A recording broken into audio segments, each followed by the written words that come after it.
Kita segan sikit kepada Indonesia lah. Pancasila dalam bahasa Indonesia. Ya, hukum-hukum, perintah-perintah am semua dalam bahasa Indonesia. Kita versi sahih perlembagaan persekutuan kita masih dalam bahasa Inggeris. Sarawak sudah mengumumkan, Sarawak kata Inggeris akan jadi bahasa pengantar pendidikan. Apa untungnya kepada Malaysia jika itu diumumkan? Sorry girl, I gotta go. Yeah, you know this ain't the old me. Try to keep it on the low. Assalamualaikum warahmatullahi wabarakatuh. Halo guys, jumpa lagi di Harian M Channel. Oke, buat teman-teman yang klik video ini, saya harapkan mudah-mudahan kabarnya selalu sehat. Jangan lupa dukung dengan cara like juga subscribe. Baik, di kesempatan kali ini saya mau reaksi sebuah video dari Trend Publika dengan judul Tanda-tanda kehancuran Melayu Malaysia. Ini judulnya agak sedikit ngeri ya. Oke, seperti apa ulasan dari Trend Publika dan apa yang diulas? Sebelum kita berkomentar, kita akan lihat dulu. Harus kami katakan bahwa inilah sebenarnya tanda-tanda kehancuran kaum Melayu Malaysia. Bukan kehancuran Malaysia, tapi kehancuran kaum Melayu Malaysia. Kaum Melayu di negeri kasino tersebut akan selamanya menjadi kaum yang kerdil, dan mereka akan semakin kehilangan identitas karena gagal memartabatkan bahasa Melayu di negaranya sendiri. Kaum Melayu Malaysia telah meminjam bahasa Melayu itu dari Sumatera, tapi telah gagal menjadikannya sebagai bahasa yang modern dan hebat. Kaum Melayu di negeri kasino sangat jelas pula telah gagal menjadikan bahasa Melayu sebagai bahasa kebangsaan atau bahasa pemersatu. Mereka juga gagal menjadikan bahasa Melayu sebagai bahasa kenegaraan atau bahasa resmi, karena tak bisa dilaksanakan secara penuh. Dan jelas pula, kaum Melayu Malaysia telah gagal pula menjadikan bahasa Melayu sebagai bahasa pengantar pendidikan atau bahasa ilmu. Iya, benar sekali. Bahasa Melayu Malaysia semakin tidak ada nilainya, karena bahasa Melayu di negeri kasino tersebut juga tidak digunakan sebagai bahasa bisnis atau komersial.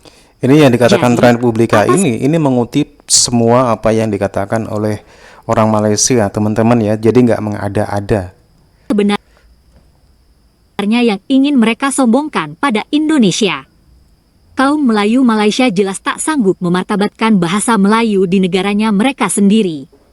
Kaum Melayu Malaysia mungkin akan membanggakan bahwa ranking universitas mereka umumnya lebih baik dari Universitas Indonesia. Hal itu pun penyebabnya jelas, yakni karena bahasa pengantar yang mereka gunakan adalah bahasa Inggris. Tulisan ilmiah Profesor Malaysia yang berbahasa Inggris juga jauh lebih banyak. Itu saja penyebabnya. Tapi dalam urusan ilmu dan kecerdasan, sebenarnya dosen dan mahasiswa Indonesia tidaklah kalah. Dengan bahasa Inggris pula, kegiatan bisnis dan perdagangan di Malaysia mungkin lebih cepat maju. Tapi kaum Melayu Malaysia tetaplah tertinggal. Lihatlah, secara umum kaum Melayu Malaysia tetaplah lebih miskin dibanding kaum Cina dan India. Rata-rata sisa tabungan pensiun Melayu Malaysia hanyalah sekitar 10% dari umumnya tabungan kaum Cina. Tabungan pensiun? Kalau di Indonesia kaum Melayu taspen Malaysia ya. mungkin membanggakan banyaknya raja mereka, yang jumlahnya sampai 9. Tapi raja-raja itu pun tidak bisa berbuat apa-apa. Mereka malah membiarkan adanya kasino dan perjudian di Malaysia. Sultan-sultan itu juga tak sanggup menjadikan bahasa Melayu sebagai bahasa yang bermartabat di Malaysia. Bagi kami, ini merupakan kegagalan besar, karena kaum Melayu Malaysia akan semakin kehilangan identitas. Jati Dan diri. percuma pula kaum Melayu Malaysia punya dongeng atau ilusi alam Melayu yang maha luas. Ini Profesor Tak ada Malaysia. gunanya pula mereka gembar-gembor bahwa bahasa Pendapatnya Melayu Malaysia Profesor hebat, Malaysia. bahkan mendunia. Dalam Melayu. Nyatanya, hingga detik ini pun, konstitusi Malaysia masih menggunakan bahasa Inggris. Hal ini Undang-undang. sebenarnya memperlihatkan betapa lemahnya posisi kaum Melayu Malaysia di negaranya sendiri. Nah, berikut ini adalah penjelasan Rais Yatim mengenai persoalan konstitusi Malaysia yang masih berbahasa Inggris. Intinya ini Dia adalah tokoh Melayu bahasa ya. keturunan Minang. kita telah bersetuju supaya versi bahasa Melayu Perlembagaan Persekutuan itu diumum dan ditandatangani oleh Yang di-Pertuan Agong. Sebab lain tak ada. Tinggal lagi cuma kealpaan saja. Yang kedua, kalau ini tidak dilakukan secara fizikal sekarang, kita akan dituduh kita tak serius Nggak pakai bahasa dengan Melayu, itu undang-undang pembahasaan negara ya. bahasa kebangsaan dalam Yang buat juga konteks Inggris. bahasa perlembagaan kita. Dan ini boleh kita segerakan menerusi asaskan NGO dan juga badan-badan persuratan yang ada di tanah air. Tinggal lagi seperti saya sebut tadi, mampukah kita mengadakan keramaian yang sebegitu? Kalau mampu, ayo kita buat. Kebanyakan undang-undang yang sebelum 1963 sudah dijadikan sebagai teks sahihnya bahasa Melayu. Tapi kenapa tidak perlembagaan kita? Ini cuma pentadbiran yang menghalang, bukan soal lain. Ada pihak lain mengatakan sifat persis bahasa Melayu dalam perlembagaan itu katanya dipersoalkan. Saya cabar mereka. Sifat persis yang mana yang dicabar, yang tak disetujui? Sebenarnya sudah dihalusi dan sudah pun dijadikan sebagai dasar pokok menjelang tahun 2015 lagi. Perlembagaan itu sudah dalam bahasa Melayu sebagai versi sahih.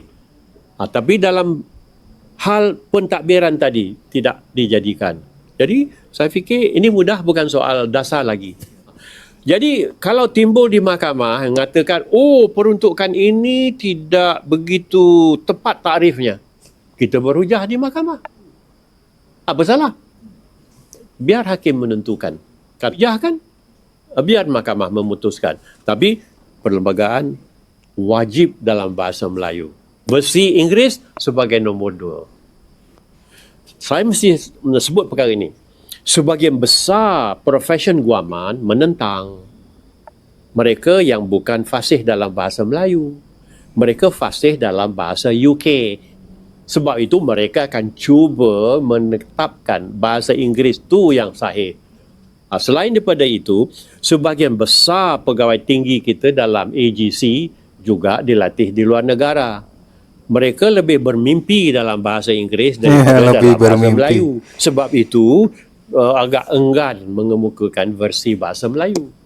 Kita segan sikit kepada Indonesia lah. Pancasila dalam bahasa Indonesia. Ya, hukum-hukum, perintah-perintah am semua dalam bahasa Indonesia. Kita tak adalah azam begitu, mesti ada. Begitulah masalah konstitusi Malaysia yang masih menggunakan bahasa Inggris. Tentu saja, masih banyak undang-undang di Malaysia yang juga memakai bahasa penjajah. Dan tampaknya akan semakin sulit Malaysia memartabatkan bahasa Melayu. Karena Sarawak misalnya, lebih suka menggunakan bahasa Inggris sebagai bahasa resmi dan bahasa pendidikan. Generasi muda Malaysia sekarang pun semakin tidak peduli terhadap bahasa Melayu. Keadaan semakin memprihatinkan lantaran para pejuang bahasa di Malaysia semakin terpinggirkan. Apalagi, sekarang partai yang berbasis Melayu tidaklah menjadi penguasa. Nah, berikut ini penjelasan Rais Yatim lagi mengenai nasib bahasa Melayu sebagai bahasa resmi maupun bahasa ilmu di negeri kasino. Tak boleh kita salahkan sekarang kalau generasi Melayu mengatakan mereka kurang minat. Sebabnya ialah satu keturunan sudah berubah. Bahasa Melayu itu tidak ditingkatkan sebagai bahasa ilmu. Bahasa Melayu itu tidak ditingkatkan sebagai bahasa diplomatik. Dan bahasa Melayu itu tidak ditingkatkan sebagai bahasa komersial. Bahasa Inggeris komersial. Bahasa Mandarin, Cantonese komersial. Bahasa Melayu tidak. Hari ini cuba kita pergi kepada satu bank, tak payah saya sebut mana-mana, minta perjanjian gadai tanah. Bahasa Inggris. Semua dalam bahasa Inggris. Dalam satu ayat ada sahaja bahasa Inggeris pada hari ini. Marilah kita pergi lunch. Tak sebut tengah hari lagi makan tengah hari. Tolong bagi call ya. Tak sebut lagi panggil. Jadi kita nak ke mana? Tidak. Dia kata, so kita nak ke mana? Orang pergi bank dah segan nak cakap Melayu. Cakap orang putih, cakap Inggeris. Sebab nak membuktikan saya mampu bercakap Inggeris. Kalau saudara masuk kampung hari ini, car wash kiri kanan, cuci kereta tak ada lagi. Misalnya coffee house sudah begitu. Jadi masalah istilah sendiri adalah masalah besar yang ada pada kita. Namun saya akui ini semua adalah masih berada dalam lingkungan masalah lamentasi. Sekarang kita pergi kepada hal yang berkaitan dengan bahasa ilmu. Begitu juga dengan hubungan diplomasi. Terima kasih kepada Datuk Seri Ismail Sabri. Saya dan Prof Awang tempoh hari telah berhubung semasa kami di Dewan. Minta beliau berani ke depan menggunakan bahasa Melayu sebagai bahasa diplomatik. Dibuatnya. Dia pergi ke UN, bangsa-bangsa bersatu, bercakap dalam bahasa Melayu. Beliau habis khidmat sekejap, datang Madani, maka semuanya pun disapu di bawah kapet permaidani. Itu lamentasi lagi ya. Namun kita mesti tahu apa yang kita perjuangkan. Ini sebab saya sebut balik. Mungkin ada di kalangan kita yang agak separa umur dengan saya mengatakan, ini cerita lama. Memang cerita lama. Ini bahasa Melayu cerita lama. Ini bahasa kebangsaan cerita lama. Orang Melayu jangan rasa itu adalah topik yang sudah langsai. Belum. Sebab kita dipermainkan bukan oleh orang lain, oleh bangsa sendiri. Versi sahih perlembagaan persekutuan kita masih dalam bahasa Inggeris. Di bawah undang-undang negara, selepas 10 tahun merdeka, dibenarkan dalam tempoh 10 tahun itu berbahasa Inggeris. Tetapi lepas 10 tahun, hendaklah dalam bahasa kebangsaan. Banyak undang-undang yang masih belum diiktiraf untuk memenuhi syarat itu. Jadi begini, dalam hidup moden, kita bersandar kepada undang-undang. Bila mahir undang-undang, bicara mesti menang. Tapi sekarang, undang-undang kita mahir, bicara kalah. Inilah sebabnya. Orang Melayu sekarang adalah generasi baru yang lama-lama nilai yang agak lama sudah berkurangan dan hampir habis. Jadi Melayu yang dulu, Melayu yang di bawah perlembagaan tadi dah kurang. Kita semua punya anak, kita semua punya cucu. Mereka tak fikir macam tok lagi, macam bapak lagi. Sarawak sudah mengumumkan 2 perkara penting. Satu, Sarawak kata Inggeris akan jadi bahasa pengantar pendidikan. Saya tak dengar lagi seorang guru atau pakar pendidikan melaung mengatakan kenapa tidak difikirkan semula. Dari segi cantuman negara, dari segi perkara satu perlembagaan Malaysia, agak-agak sudah keluar satu negeri sebagai Anglophile. Misalnya, bukan saya nak perli Horaimia Abang, Datuk Seri Abang. Tidak. Beliau banyak kuasa. Saya tahu apa kuasa beliau. Tapi apa untungnya kepada Malaysia jika itu diumumkan? Begitulah masalah bahasa Melayu Malaysia yang semakin sulit dimartabatkan.